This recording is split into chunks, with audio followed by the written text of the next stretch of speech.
Time now is 6:04, 5 days now until Election Day. We've seen both candidates really double down in key battleground states this week. And during campaign stops, both Vice President Kamala Harris and former President Donald Trump addressed comments made by President Biden on Monday.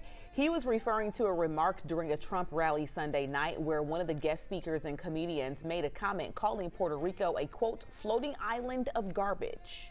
The only garbage I see floating out there is his supporters. Biden took to social media to clarify his comments, saying he was referring to the comedian's comments as garbage. Here's what Trump and Harris had to say.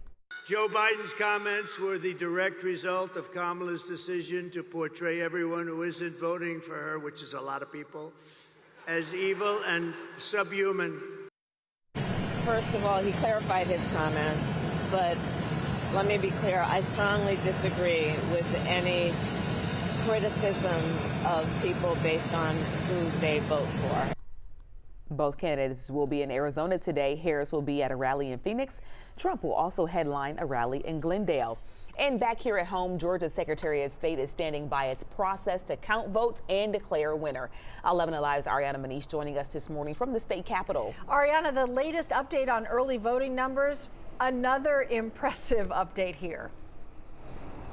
That is right, Cheryl. Good morning. Record-breaking turnout is what we continue to hear from the Secretary of State's office when describing how early voting is going thus far. We checked overnight, and so far more than 3.4 million Georgians have already went out to the polls to cast their vote, which accounts for over 48% of registered voters here in the state. Now, during an update with the Secretary of State's office, Secretary Brad Raffensperger, he says that this has been an unprecedented early voting period and that this year's turnout surge has included minimal reports of long wait times at polling locations across the state, although some Metro Atlanta locations have reported exceeding around 30-minute wait times in the beginning days of the early voting period. Now, state election officials are also looking ahead to when all the votes are counted and pledging to uphold the presidential election results no matter who wins. Take a listen. I have no control over human behavior, but what I do and what I will make sure, and what I have made sure since 2018, that I will hold both parties accountable to you, the voters of Georgia. And I stand ready to defend the results of the election with election officials all across the states. We will do our job.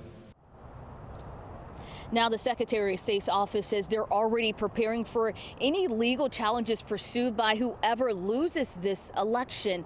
Coming up in the next half hour, I have more on what state election officials are advising if you still have an absentee ballot at home or you have checked My Voter page and it says it has yet to be accepted yet. Reporting live at the state capitol, I'm Ariana Manish for 11 Alive. Back to you. Ariana, thank you. Today, Gwen Walz, the wife of first vice presidential candidate Tim Walz, will campaign in Cobb County. She'll be joining Congresswoman Lucy McBath for a reproductive freedom event called Vote With Me. Be sure to join 11 Alive Tuesday, November 5th on election night. We'll have live streaming coverage of Georgia results, also county by county analysis for you on 11 Alive Plus. You can stream us as soon as the polls close at 7 o'clock.